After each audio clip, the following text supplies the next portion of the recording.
Hola a todas y todos. Qué gusto darles la bienvenida a esta cuarta sesión ya de nuestro curso virtual. Estamos en Claves jurisprudenciales para la reparación civil, autonomía, cuantificación y ejecución en el ámbito penal. Y bueno, antes de meternos de lleno, un agradecimiento muy especial a Centro Miuris. De verdad, gracias por hacer posible esta capacitación y por la confianza. Valoramos mucho que elijan capacitarse con Centro Miuris. Hoy vamos a explorar a fondo un tema que es crucial, de verdad, la autonomía de la acción civil para la reparación civil, la RC, pero específicamente cuando no hay una sentencia condenatoria en el proceso penal peruano. O sea, ¿qué pasa con la víctima, con su derecho a ser reparada, si al final no se condena penalmente al responsable? Exacto. Es un tema fundamental. Vamos a ver cómo el sistema, cómo intenta garantizar ese derecho a la reparación integral, que es un derecho de la víctima, ¿no? Causó el daño, no recibe una sanción penal. Es un principio básico, diría yo. Ok, entonces, para entenderlo bien, la idea central sería que la reparación civil tiene como su propia vida, ¿no?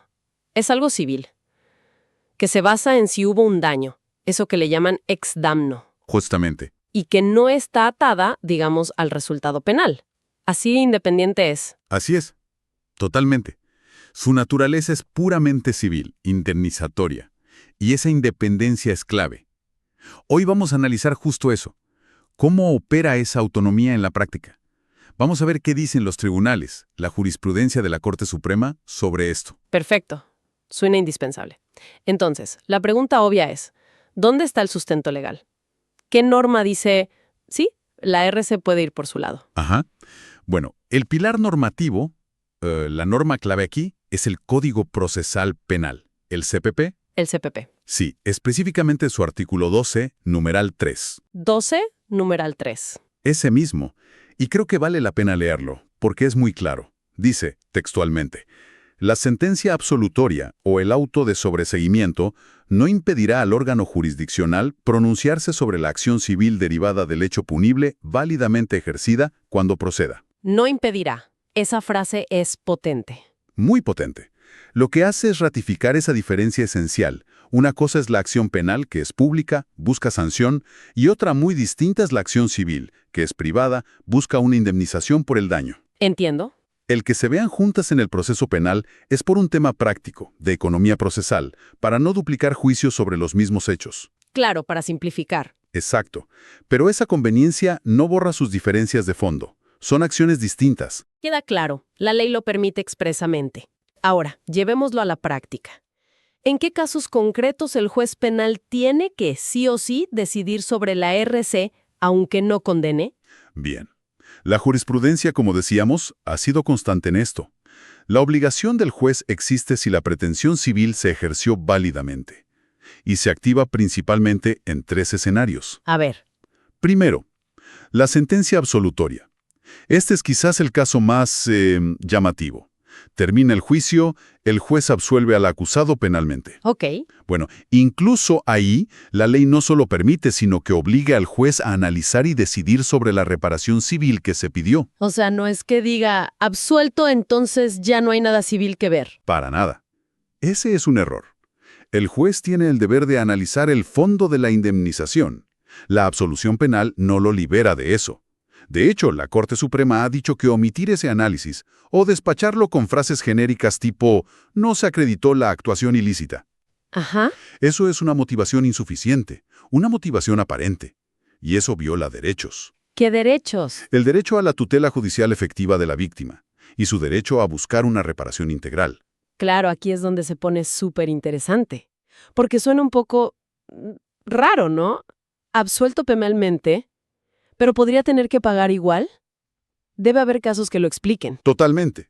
Y sí, hay jurisprudencia clave. Por ejemplo, la casación número 250-2020 Lima. La 250 de Lima. Sí, de la Sala Penal Permanente. Ahí la Corte anuló una sentencia de vista justo por eso.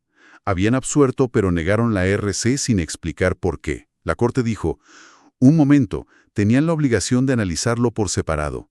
No basta absolver, hay que justificar la decisión sobre la RC. O sea, 2 análisis distintos. 2 análisis, con sus propios fundamentos. Y en esa misma línea van otras, como la casación 1059-2019 Ancash o la 20-2019 Cusco. Ajá. Todas recalcan eso. Aunque absuelvas, tienes que responder de forma motivada, detallada, a lo que pidió la parte civil en cuanto a indemnización. Entendido. El primer escenario entonces es la absolución. ¿Cuál sería el segundo? El segundo escenario es el auto de sobreseimiento. Sobreseimiento, o sea, cuando el caso se archiva antes del juicio, ¿correcto? Exacto. Es una decisión que pone fin al proceso penal antes de llegar a juicio oral. Puede ser porque el hecho no es delito, no hay pruebas suficientes para acusar, cosas así. Ya. Y la pregunta es la misma. Si se archiva lo penal, ¿se archiva también lo civil? Y la respuesta es la misma. No necesariamente. Incluso si hay un auto de sobreseimiento, se puede fijar una reparación civil.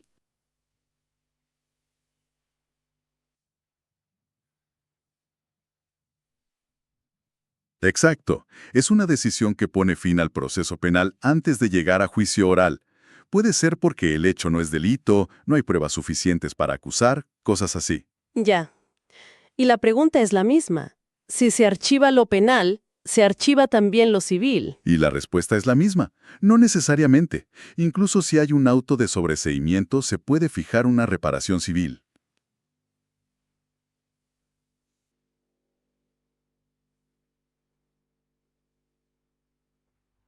Ya. Y la pregunta es la misma. Si se archiva lo penal, ¿se archiva también lo civil? Y la respuesta es la misma. No necesariamente. Incluso si hay un auto de sobreseimiento, se puede fijar una reparación civil.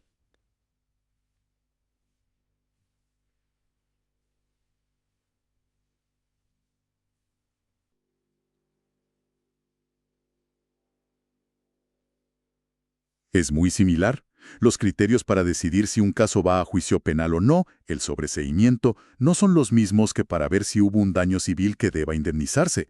El juez, al dictar el sobreseimiento, igual tiene que evaluar, pero ahora con las reglas del derecho civil, si los hechos investigados causaron un daño resarcible. Entiendo la lógica. ¿Y tenemos algún caso que lo muestre claramente? ¿Un sobreseimiento donde igual se discutió la RC? Sí, claro.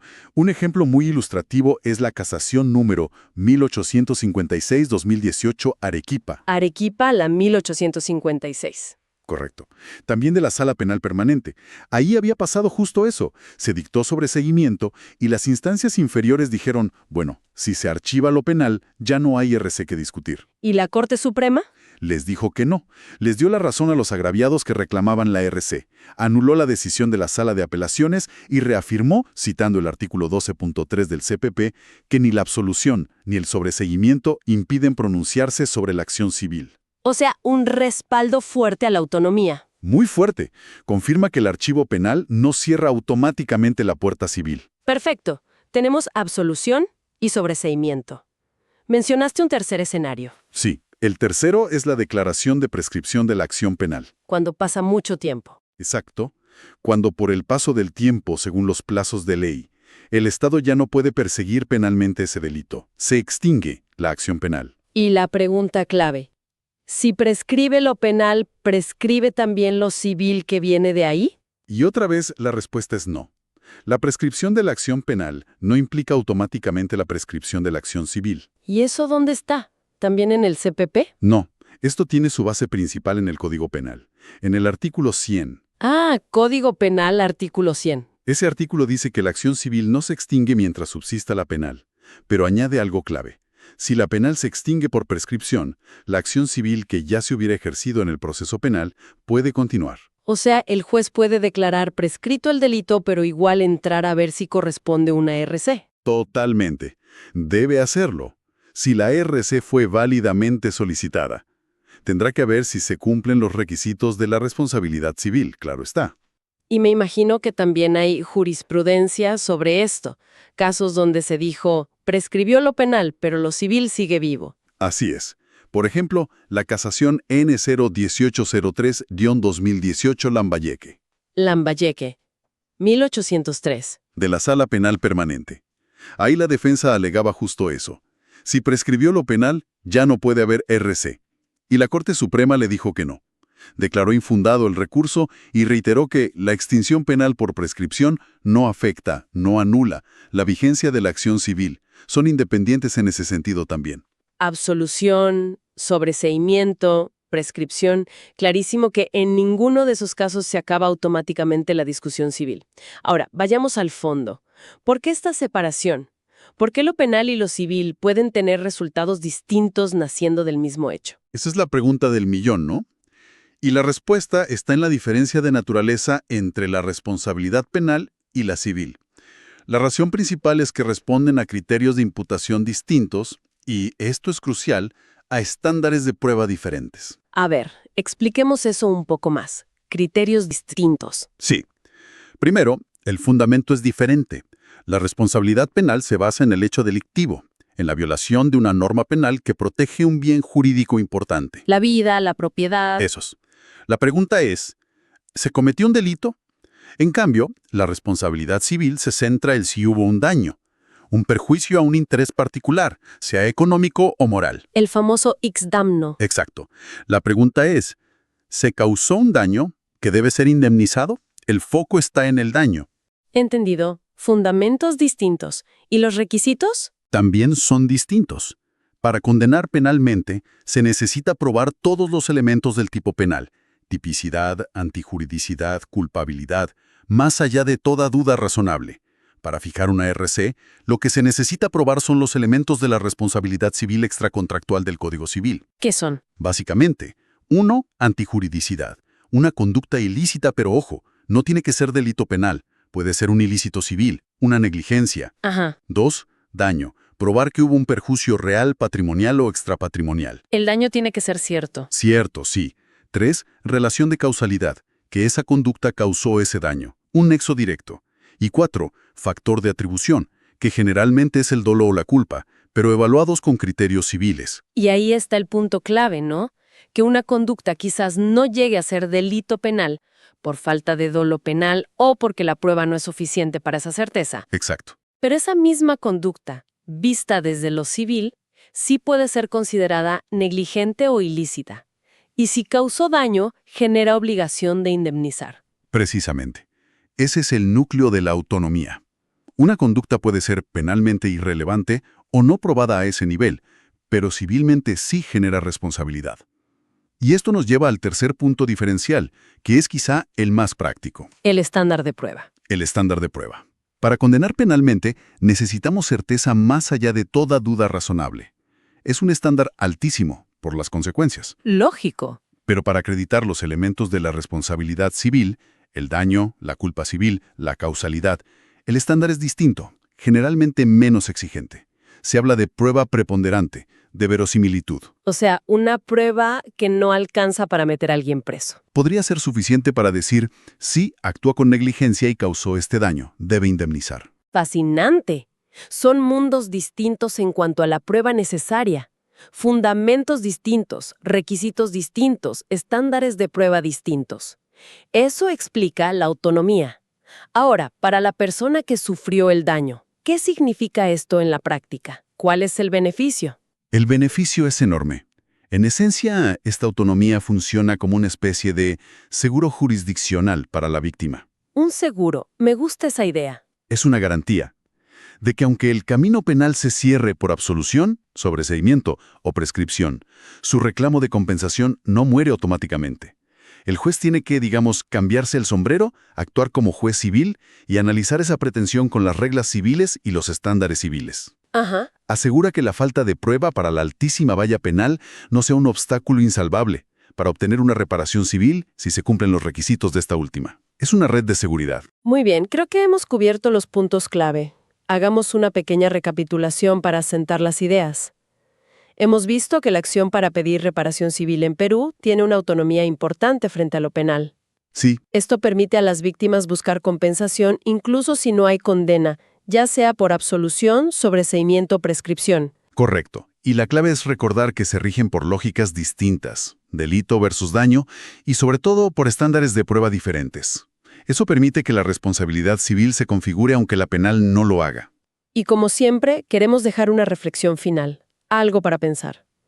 Con este marco legal que parece bastante protector, bastante robusto para buscar la RC dentro del proceso penal, ¿qué desafíos prácticos creen que todavía existen para que las víctimas logren de verdad una compensación completa y oportuna, más allá de que la ley lo permita? Buena pregunta. Podríamos pensar en la ejecución de esas sentencias civiles, en lo difícil que puede ser probar y valorar ciertos daños, como el daño moral o el proyecto de vida, o quizás en el acceso mismo a una buena defensa civil dentro del proceso penal. Sin duda, son desafíos reales que van más allá de la norma escrita. Algo importante para seguir explorando. Esperamos que esta sesión haya sido útil, que haya aclarado este tema de la autonomía y, claro, les invitamos a continuar con nosotros en la sesión 5 de este curso. Exacto. Y recuerden, muy importante, al terminar todas las sesiones pueden contactar a los organizadores, a Centrum Juris, para solicitar la evaluación final y así obtener su certificación. Ha sido un placer de verdad analizar este tema tan relevante con ustedes. Gracias por acompañarnos. Muchas gracias. Nos encontramos en la próxima sesión.